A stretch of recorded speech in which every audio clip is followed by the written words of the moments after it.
This week's episode is in partnership with Intact Insurance, here for you and for everything you care about.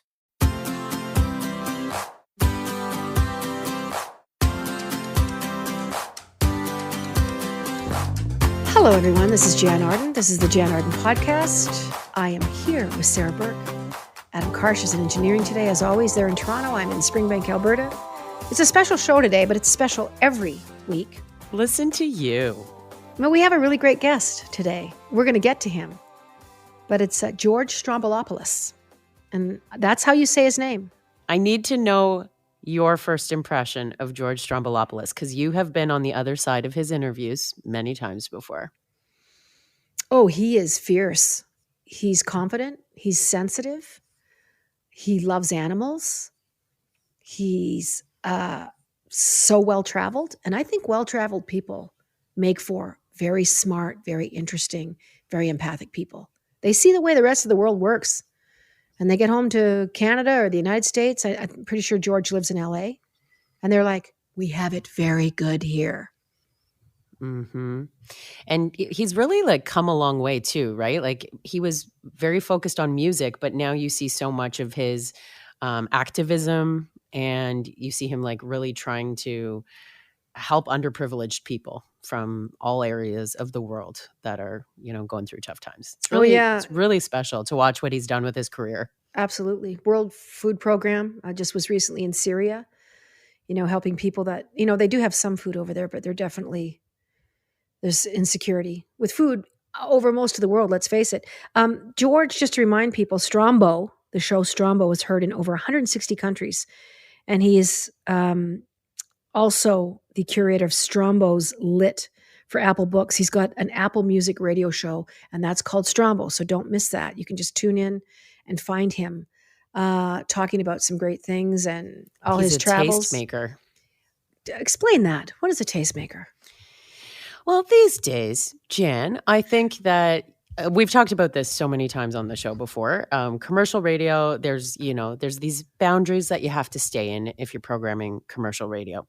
And people trust Strombo to go outside of those lines and introduce us to artists that we may have never heard before, that a song that, even if it's been around for years and years, that maybe we didn't pay attention to in a certain way. He's great at opening your mind. Yeah, I agree. No, he's very fascinating, and don't go away. Make sure that you tune in for that conversation that's coming up. Are you guys ready for the holidays? Be it Hanukkah or eating food with friends. Have you been to any festive holiday parties? Have you been anywhere? Well, we have one today, actually. I'm, believe it or not, recording this. If you can tell, my background is different. I'm in the radio station today. Ooh. The first time, yeah. And I'm wearing jeans. I'm dressed up. Dressed up.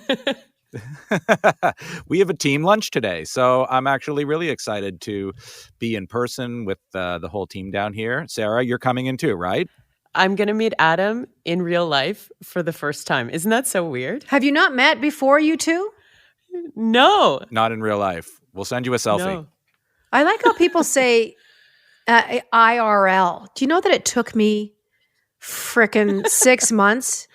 I'm like, IRL. And my very young friend, who's 40, it's in real life, you lunatic. I'm like, well, I didn't effing know. IRL. Yeah, we should get together and have a coffee IRL. What? I thought it was something to do with the Irish Republican League or something. I didn't know. Yeah, so I mean, for my first holiday soiree, you think I make a splash and really make a first impression on the Orbit Media team that produces this podcast. Yeah, I want you to get in there and I want you to fight for us.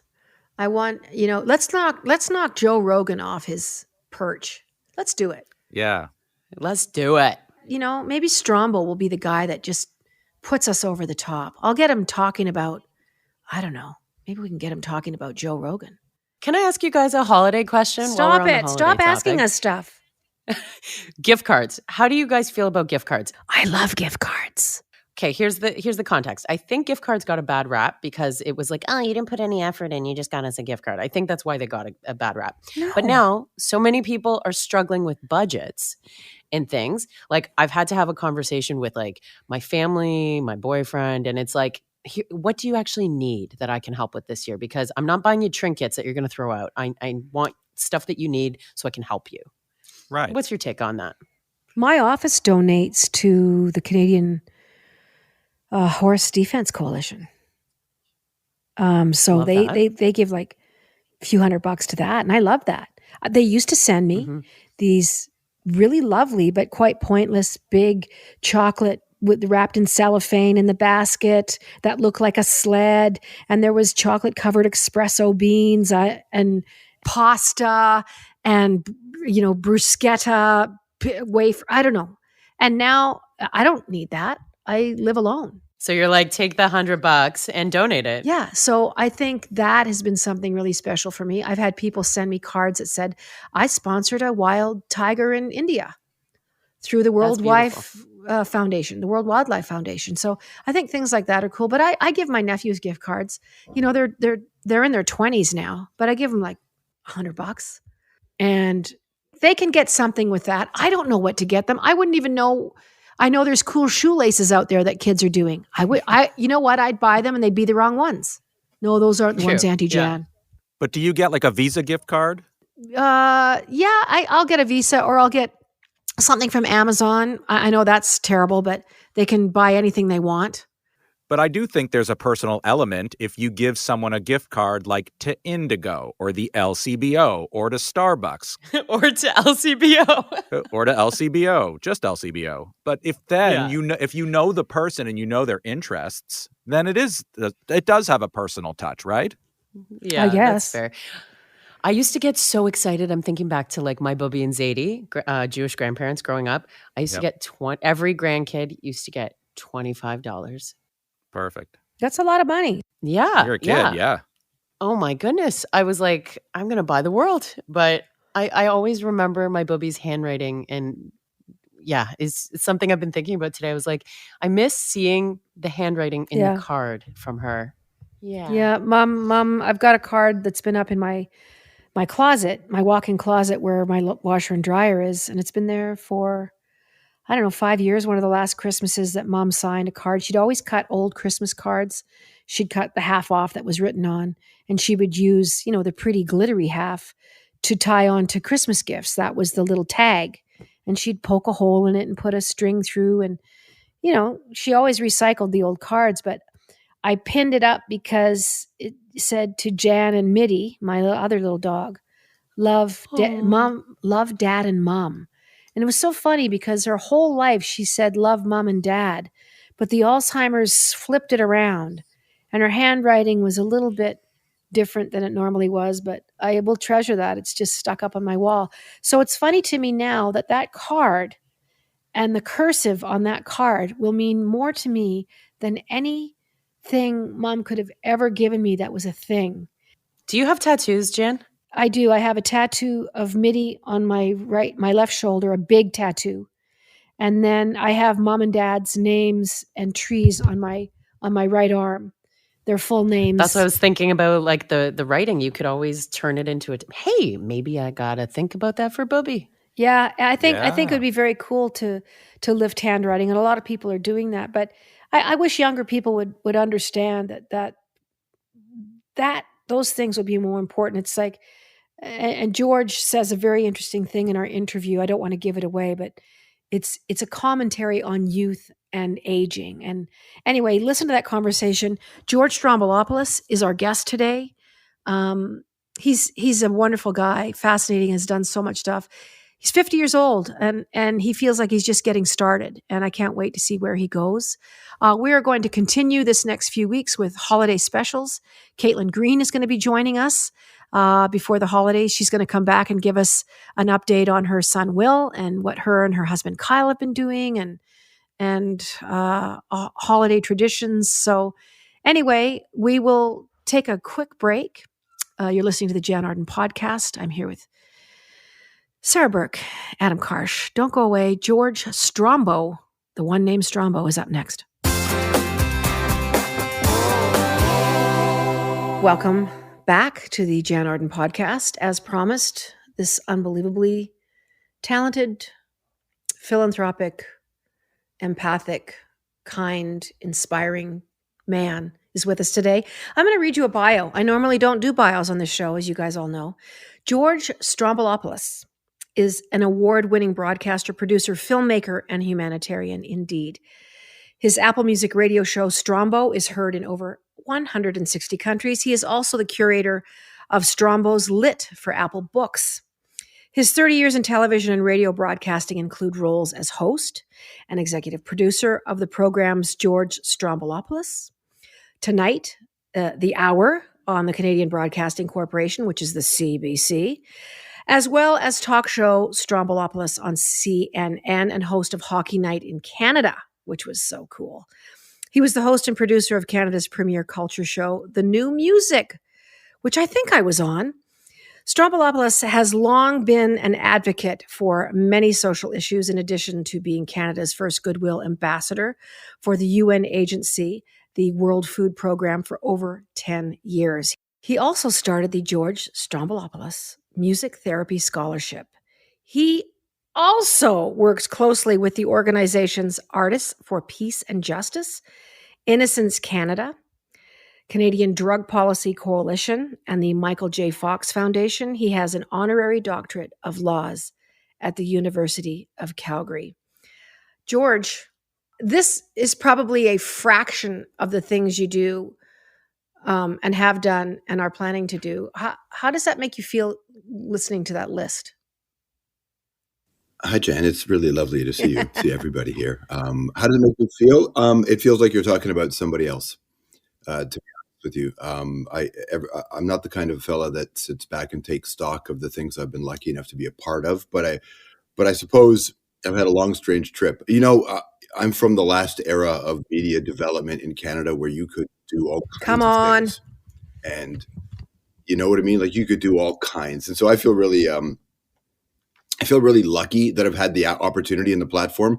And I know it sounds weird and that when I was 20 and I would listen to 50-year-olds say this, I wouldn't really believe them. But now that I am in that position, I get it now, which is I feel like I'm just getting started in a big way. And I feel like it's just starting now, sincerely. So it's funny when I hear all that stuff, I'm like, okay, cool. What can I take from all that experience? And how can I bring that all together, have it coalesce, and then go do the next version of the thing? I'm not a particularly ambitious guy. I just do what feels right to me. And I guess a lot of things feel right to me. Before we talk about the World Food Program in Syria, which is exceptionally important and so inspiring, I want to go back to young George and kind of where this all started. Maybe your parents, a little bit about your family. How did your mom and dad kind of navigate young George and all your aspirations? I come from a family where, and this is an amazing thing about my family, is that we didn't really talk about having careers. We're a family that had jobs. I think I'm the first person in the crew born in Canada. It's a family of immigrants. My mom and my dad split up when I was 7. So I was raised by my mother and in a Ukrainian, Polish, like an Eastern European sort of culture. So you saw your grandmother on the weekend and your uncle and aunt on the weekend every weekend. And so we were a very small but very tight neighborhood family. And I'm from the west side of Toronto, and I wouldn't be the person I am without my mom, obviously, but I wouldn't be the person I am without my neighborhoods. Toronto was very neighborhoody and very immigrant based. And so I came up with a bunch of Italians and Maltese and Jamaicans and Trinis. And so we just were raised by our neighborhoods. So my mom, I think at the time when my father split, my mom was a cocktail waitress and she ended up she used to do work at like punk bars and come back and tell me about how the fans would just destroy, because my mom's a really sweet fan of Jim Reeves and Elvis and Jann. And so she would come back and be like, they just destroyed the bar. And I remember thinking, that sounds cool. How old were you then, George, around that time? I was like 7 years old. So I have really clear memories of her telling me that Elvis Presley died, because he died on my 5th birthday. I have very clear memories of my mother waking up in the morning to put, she had 3 jobs because she was, we were broke, the way we grew up. So she had 3 jobs. Her first job was delivering newspapers in the morning because that extra $5 a week was enough for food. So I would get up early and help her assemble the newspapers. We couldn't always afford a babysitter when she'd work. So my mom would take me in Rexdale to a public library, and she would leave me in the library and not let the library, and ask the librarians not to let me leave. So I would just wander a library and read and watch adult movies like Night of the Living Dead, because they'd be screening them in the afternoon. She'd then pick me up in the afternoon and take me down the street to a senior citizens home. And she would tell me, go inside and be company for somebody. Your job as a human being is to be there for others. Now, she had to go back to work. So her thing was, go wander these halls and find somebody who needs you and be there for them. So my mom was this like scared little, she was, I think, a teenager when she got knocked up with me too, right? She was only 24, 25 when my father split. So they're just and my dad was only a kid too. So everybody was just a baby, right? So I just think and I think a lot of kids who grew up in single parent homes know that experience, which is just like, the cavalry ain't coming. The system's not on your side. It doesn't matter that it should be on your side. It doesn't matter that it should be. It's just not. Like, I grew up not believing, even though my mom's religious, but I grew up in the Catholic school system, so I knew how weird that was. So I grew up not believing the government, not believing the church, not believing the police, not believing in the military. I grew up believing that the entire infrastructure of Canada was not on my side. Because that's what, when in my neighborhood, they were letting sex offenders loose there and wouldn't even tell you. So it was like every day was a minefield. And I just thought that's Toronto life. So I look back now and I think I am so resilient and I'm so joyous in my heart. And I'm pretty sure it's all because that in those early days, every single moment was exciting. You grew up in a time where parents weren't necessarily removing obstacles like they are now. I think we see that constantly, looking at parents buying their way into universities, as we saw with some Hollywood celebrities in the last couple of years. But how you obviously were seeing the world sort of through young journalists' eyes, even at 7, 8, 9, 10 years old, which has led you down such an extraordinary path. Did your father still somehow play a part in that, even though he was gone? So you didn't really have much of a connection there? No, he split and went to Florida, and I think I've only seen him 4 times in almost 43 years. Like, I don't, weirdly, I had to reach out to him the other day because I need a copy of his birth certificate because I'm working on something. So, which is a very weird Facebook message that said, I don't even have my dad's number. Like, I don't have my dad's number. I don't think he has my number. We don't know each other. We've met. He saw me. I saw him in Florida where he lived maybe 6 or 7 years ago, which is, I think, the last time I saw him. But I walked right by him and he didn't know it was me, right? Because he doesn't know what I look like. So he wasn't around. But I think it's really important to say this. I have no ill will whatsoever. I again, like I said, I grew up not thinking that the world owed me anything, including parents. My mom was really clear about this. She even said when I was young, and many times I remember her saying this, you're not going to grow up with daddy issues, because like, people love you and have different ways of showing it. And sometimes the ones who do love you can't show it or don't love you. And that's okay. Your job is to move on.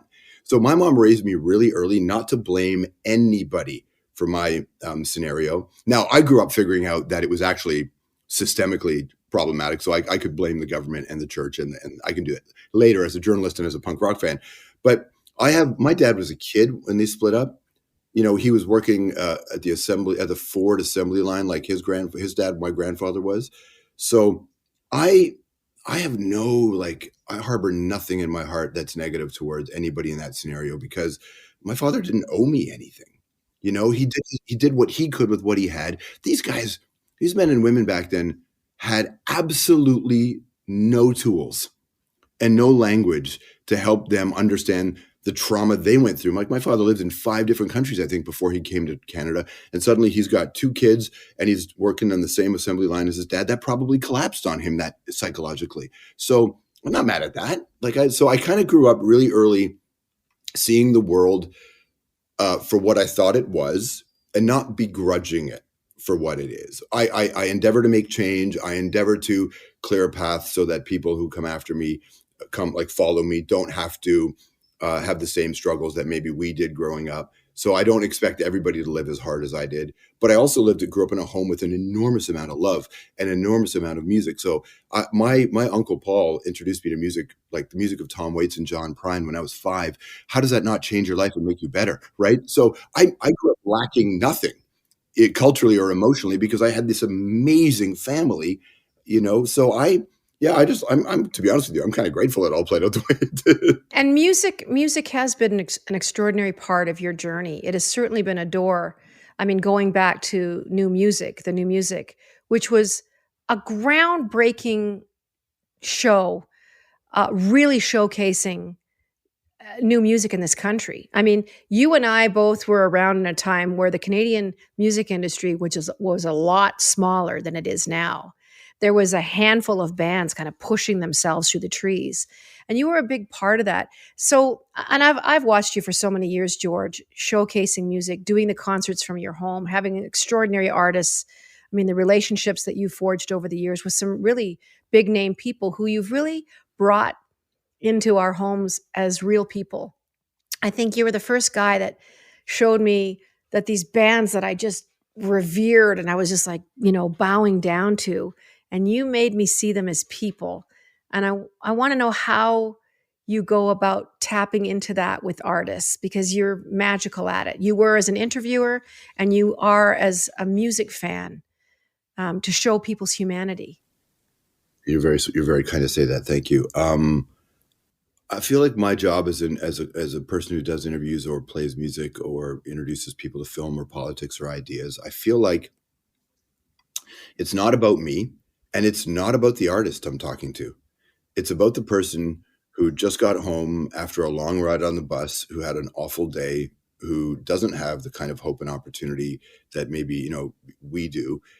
And they're the class war is on them and people are broke and there's just all this stuff going on in people's lives. And my job was to be good company for them.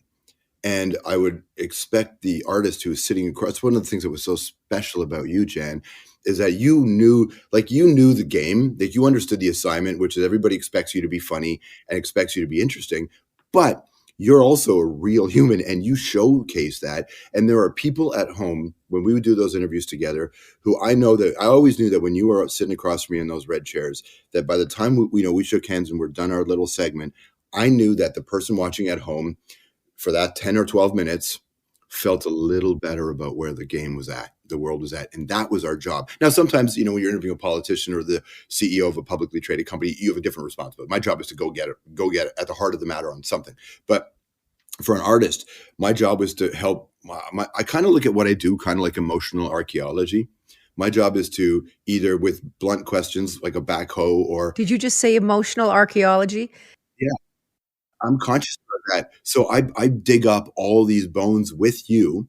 We lay them out in the conversation. And then the person watching at home, it's their job to imagine what that thing was and how it ran free and how that could apply to them. I was very, very conscientious in that show and all my things about the idea of emotional archaeology. And I just made up that phrase one day because I just said, that's what I feel like. It feels like emotional archaeology to me. And that's good or bad. So that was my game. And plus, I love music so much. I know you do. Like, I don't listen to music. Yeah, like, I don't listen to music the way somebody once said to me, she said, I wish I could hear the song the way you hear the song, because however, for whatever reason, and look, I'm 50, so I was between 5 and 15 years old. Hip hop started, new wave started, essentially punk started. Also, the beginning of what was we had the new wave of British heavy metal. The Priest, Maiden came in. We had Metallica, Slayer, Venom. So all of this stuff, the Beastie Boys, the grunge scene, the whole grunge scene on the West Coast. I was 19 when the grunge scene hit. And I'm like, my entire life, I never had a shit genre. Everything was amazing, right? Everything was amazing. And so how could you not look at, my mom is hyper religious and I am obviously not that at all. But I feel like culturally speaking, with the independent films that were being made from the 70s into the 80s and the early 90s, the music scene, I felt like I was living in the Garden of Eden. culturally. Let me ask you this, because I really do want your opinion on this. I was just talking to my longtime collaborator, Russell Broom, co-written with him so many times over the years. Yesterday, we were talking about what we felt to be, and this could be really unfair, but we felt like this was not the most interesting decade for music. Well, not decade, but the last few years, just this onslaught of female singers, songwriters, or female singers that are produced by 10 guys on one track, and the tracks are so curated for radio. I find it really kind of sterile. Yes, there's the Adeles that you poke through, and great bands. And I mean, I'm still listening to Bjork. I'm still listening to Sinead O'Connor. I'm still listening to all this stuff. But I put the radio on, and I don't last long. But I just want your take on, is it just trend driven, or I just find it kind of benign where we're at right now? I'm terrible. No, listen, you're a legendary artist. Wow. You're a legendary artist, so your opinion carries weight to me because you have had a hell of a career and still do. I feel like, I mean, look, I'm trying, how do I say this where I don't get That's what I'll take the heat. I opened this can. It might be safer for me to take the heat for both of you. So you guys just say what you want and it's on me. Sarah Burke brought it up. Well, fair enough. I feel like this is, I'll tell you what's very different about this era from the era I grew up in. And anybody listening can decide if that's better or worse. What is very different is that when I grew up, all the music that I listened to and all the films that I watched were about opting out. They did not want to be in the thing. They wanted to make money and they wanted to find an audience, but it was going to be on their terms.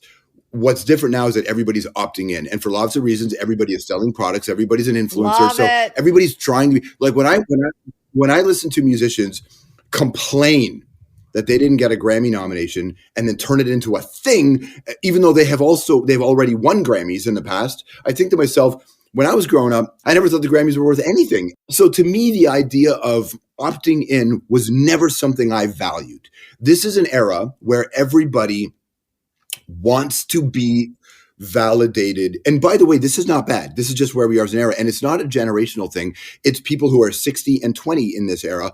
So this era talks an awful lot about having their thing be reflected back in likes or engagement or whatever. Where when I was growing up, like I just did a punk documentary series for Apple Music. And one of the things I asked all these bands about was name the 4 bands who totally changed your life that no one has ever heard of because they only played in your neighborhood. So we grew up super underground, super, super underground. So I think what's different is that everybody's chasing, not everybody. I think that a lot of people are chasing the middle now. And back then, pop stars chased the middle, but a lot of people now chase the middle, whereas I grew up only valuing things that ignored the middle. Now, I learned over time that they were chasing the middle, but they were kind of being aloof about it, and punk rock and all that. They were inventing a genre. But so I think there's an element of the, when the camera got the front camera on it, where now everybody every day sees their face every single day. We didn't have a camera growing up. I never saw my face. I don't know what I look like. And when I would leave the house after I get ready for school in the morning, brush my teeth in the bathroom, I wouldn't see my face again until I got home. So now it's an era where everybody sees their face all the time. That can't not influence your brain chemistry. And they're manipulating their face. This whole AI thing that has taken over social media this past week of an AI rendition of you. How does TikTok, Instagram, how do those formats play into how people are, like you said, trying to get to the middle? Fame often is the goal, George. I mean, I think before, when I grew up, you just wanted to play music. And God forbid, you wanted to be attractive to people and you wanted people to want to have sex with you. I think a lot of my male musician friends said that. And some of my female friends are like, yeah, I want the guys to love me and I want the girls to want to sleep with me. And so the motivation might still be there for that. But I find, the record companies, and correct me if I'm wrong, are scrambling to figure out how to monetize the 15, 20, 40-second hits on TikTok where they're using music. How do they pay the musicians? I believe that an enormous part of the record business is making a lot of money again. Okay. So they are doing it. I talked to Dan Mangan about this on the show yesterday, and we were talking about how hard it is to write songs for the trend on TikTok. Now, I will say this. I don't think it's necessarily bad. And here's why I'll say this. And as a kind of to wrap up the idea of what we're talking about, eras and generations. there has always been great music that doesn't care about anything other than making great music. Thank God. And the only difference now is that people don't think they're hearing it, but they didn't hear it back then anyway. People basically only listen to so TikTok is pop radio now. I remember when I worked at a radio station and they were playing a song 29 times a week. And I remember challenging them saying, if you play it more than 29 times a week, what you're going to get is you're going to have, people will like it so 40 times a week, but at a certain point, it's going to lose any of its power and it'll burn out quicker. So now they're playing songs 200 times, 300 times a week. And so I think it's always been like that, Jan, always. I think the difference is that I've never really cared about radio. I mean, I worked in radio and I played songs, but I worked in rock radio in the 90s when we were playing alternative bands. So there was still an element of indie to what we were doing. And so I'm from the punk, post-punk, and then post-punk era. So you'd play the Pistols, but you would also play the Replacements, and then you would play Smiths. Billy Talent, Broken Social Scene, the Smiths. Yeah, I love the Smiths. The Cure, but you would also play the newer acts like Metric, and you were playing OBGMs, which I'm playing now. And so I'm from a different era of radio, but for the most part, radio has always been the same 6 songs all the time. And TikTok is just the new radio. It is. And I think it's hilarious. I remember saying to somebody a long time ago that this is maybe 15 years ago, more. I don't know, whenever I left Much Music, I said, this is the end of the era if you guys endorse these 2 artists. If you endorse these 2 artists, it's the end of an era. And they're the cool kids, the sort of cool kids, right? And I was like, if you are okay with this artist, you watch how it's all going to go. It wasn't because me. It's just one step too far. No, it was a couple pop stars. Now, I'm glad, by the way, all these singer-songwriters out there, because I'll say this. Listen, I think what a 20-year-old girl, a 19-year-old girl writes in a song, Driver's License, is clearly not for me. But that Olivia Rodrigo song is a beautiful song. I get it. I absolutely get it. And I didn't want to make these generalizations of this herd of women, but everyone's trying to do something that hits, and it's very single-driven. But didn't they always? Yeah, I think they did too. I mean, I was just saying to Russ as well, 45 years ago, when you were 5 years old at the library or at the old age home being babysat by, 45s, you'd go into record stores and it was single driven. So it wasn't album. People didn't, you had those listening booths, but they didn't want to hear the whole frickin', Jethro Tull album. They wanted the 45, and that's all the money they had too. So here's my 50 cents. They left with their 45, the little round thing. Make sure you have the little goddamn round thing. A little spindle. Yeah. I'm going to switch gears with you because I'd be remiss to not speak to, by the way, we're talking to Strombo. This is the Jann Arden podcast. I'm here with Sarah Burke and Adam Karsh and the amazing George Stroumboulopoulos. Am I saying that last name correctly? And I know you got this a million times over the years. Perfectly. Thank you. Thank you so much. The World Food Program in Syria, we've all seen, or most of us have seen clips of you in Syria, which has been in civil war for 7.5 years. I'm just going to let you take it and just tell me about the World Food Program, what your role is in it, and some of your observations this past several months, and how difficult it's been, or how jubilant it's been to meet these people. I'm a huge believer that in any country in the world, Canada as well as the United States, anywhere in the world, the number one issue facing everybody, climate change, of course, is it, but it's connected, is poverty and hunger. Poverty and hunger. And you can build a foundation to fix a lot of the challenges in the world if you address hunger and poverty. Gender, sexuality, political, environmental, it's all connected to this. I believe this thing. So when the World Food Program first approached me to be a part of their journey, which is, I think, maybe 12 years ago, I'd actually said no or I didn't even call them back because I was a little hesitant to be involved in any way with the United Nations. I had a certain chip on my shoulder about it. But it was the great Stephen Lewis who convinced me. And he said, no, listen, if you're going to work with the UN, that's the place. The WFP are the place. I'd been on the ground in Zambia. Early in my career at TV, I was doing a story on the Window of Hope, which is this 12 to 13-year-olds in sub-Saharan Africa who could turn the tide of the AIDS pandemic, the HIV AIDS pandemic. So I was there and I saw the WFP doing some work there. Then a few years later, maybe 3 years later, I was in Darfur when the genocide was happening, and I hitched a ride on a WFP plane to get into Darfur near the Chad border to do some work there. That was not connected to the WFP, but I saw their work there. So I started to think, oh, this is really interesting. Everywhere I go, I see the WFP. So I finally agreed to join them. And all they asked me to do was raise awareness and raise some money. I don't think they knew what they were going to get by bringing me on board, because I am hyper passionate about the full journey. So whenever and Julie Marshall, who is the one who, the WFP person in Canada, brought me on board. I love working with Julie, and she had said to me, like, where do you want to go? What do you want to do? And I think she realized very quickly that I don't have a lot of fear. So I'll always say, let's just go to the place where we can be. Yeah. Where can we go that I can be of most help? Where is the area of most need? And where are people not going? Right? Where are they not going? Because that's the kind of thing that I want to do. So I don't have an adrenaline. There's nothing like that. It's just, where can I be of most need?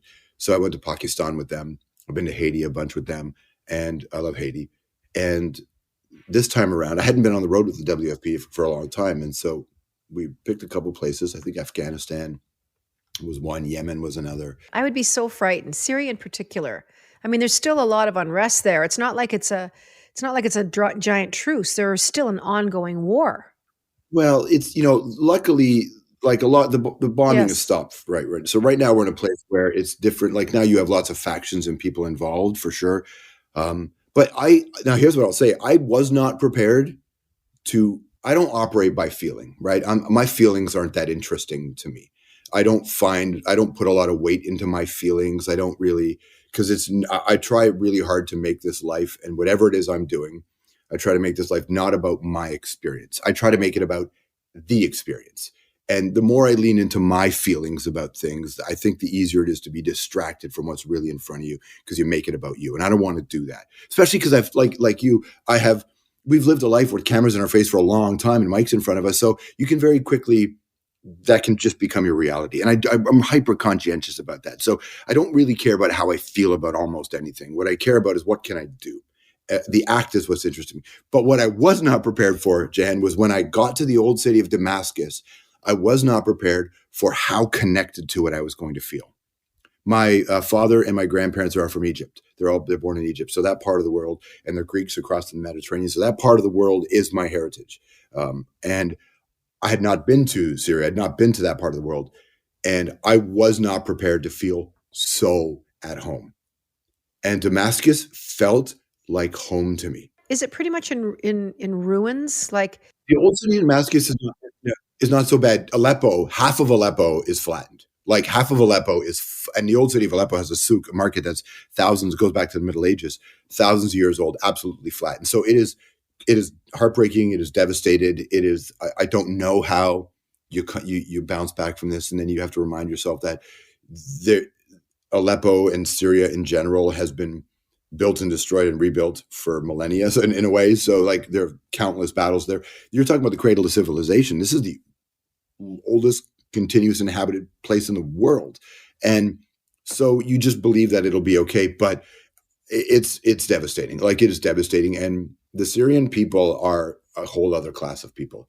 I've been all over the world. And everybody would tell you, I'm sure you felt this, no matter where you go, everybody says, oh, you're going to love the people are the best. And that's true, generally.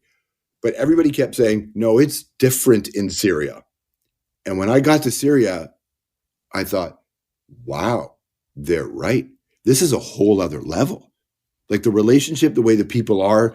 I had an enormous, I want to shoot a movie there now. I want to go back, not just with the WFP, but I didn't feel unsafe. Look, there were a couple of times where I was in territories that I remember I was in a place where if you go to the embassy, which I didn't go because there wasn't one there, but I know that there is this huge section of the map that is circled in red and blocked out and says, do not go.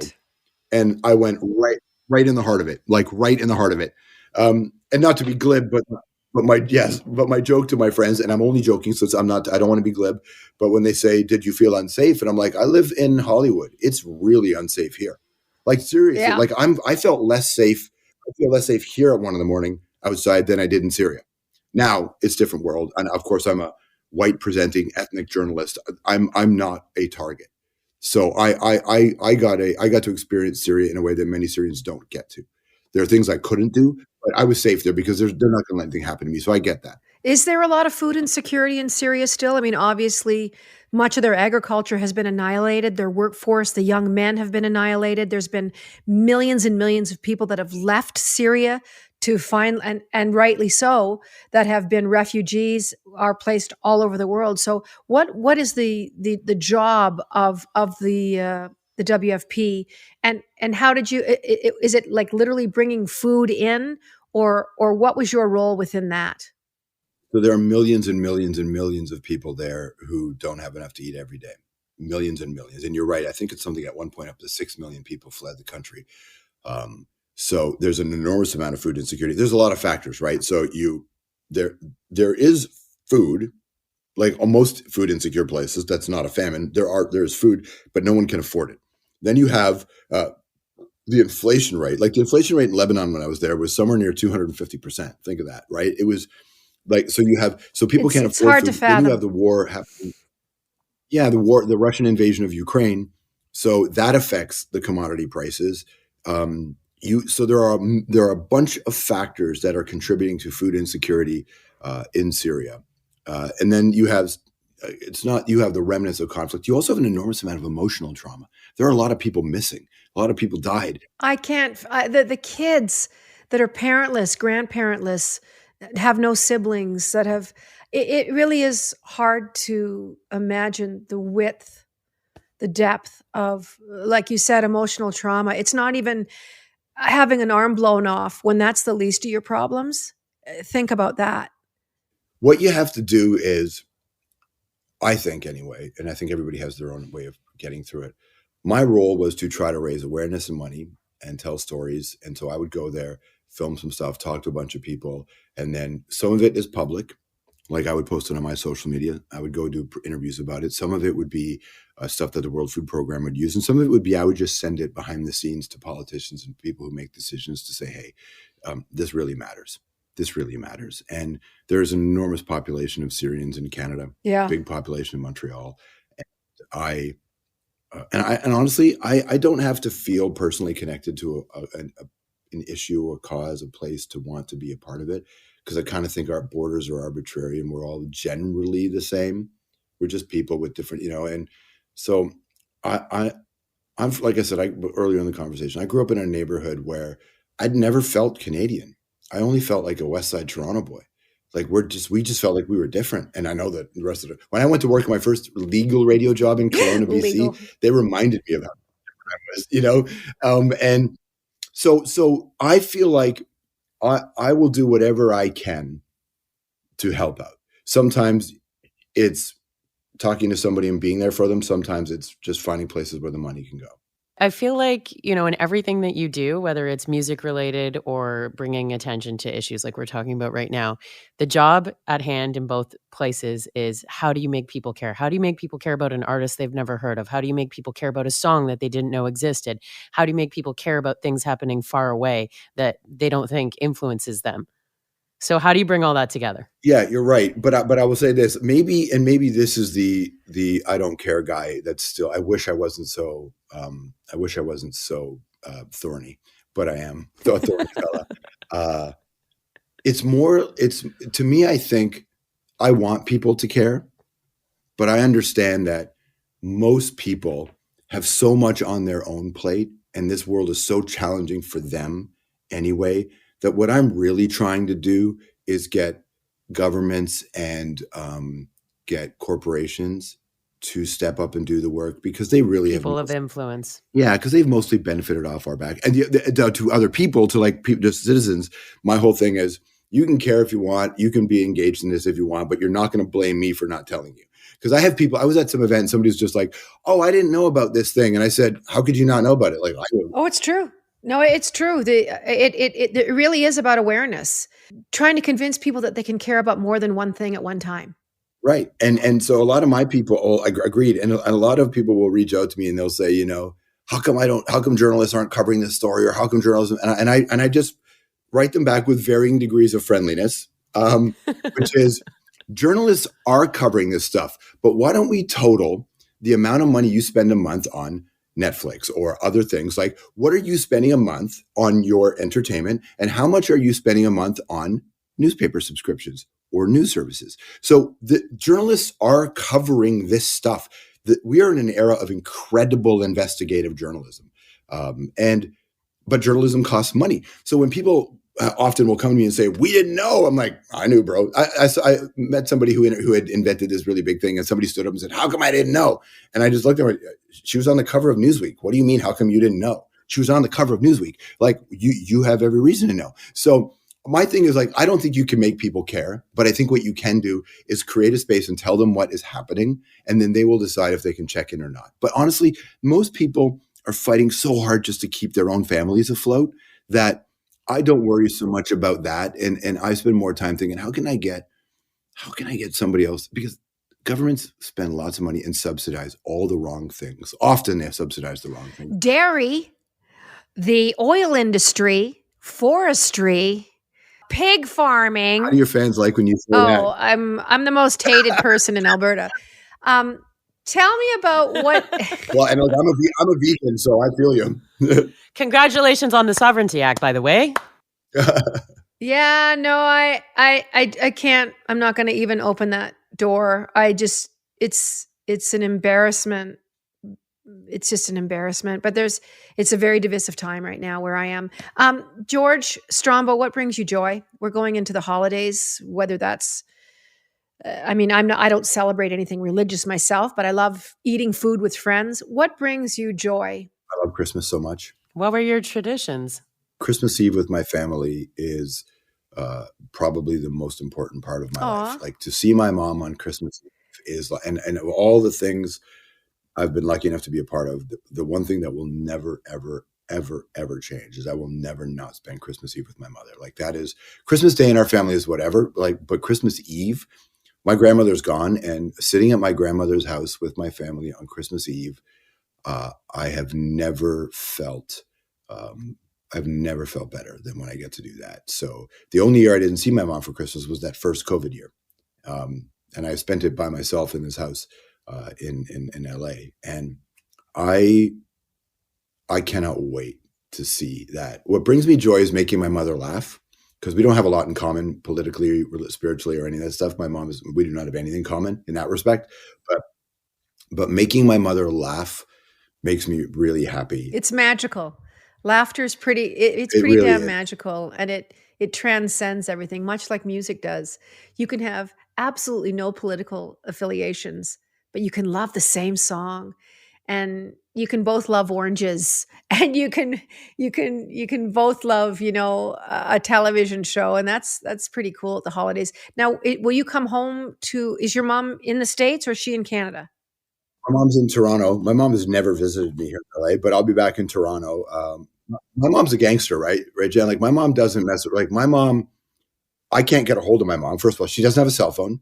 She doesn't have a computer. She doesn't have email. My mom does not want to be tracked, has no interest in being found. My mom is so hard. I have to call my mom twice, let the phone ring a certain amount of times as a code, then hang up, then call back a minute later so she knows it's me calling. My mom is She's a super badass. thug. And oh, dude, my mom's job is she was a nurse's assistant at some point. She quit that job because I remember this is late 80s. She came home to me one day. I was still in high school. And she said, doctors here are over prescribing medication to the patients. And I know we need this job, but on principle, I can't be a part of this. They're killing people.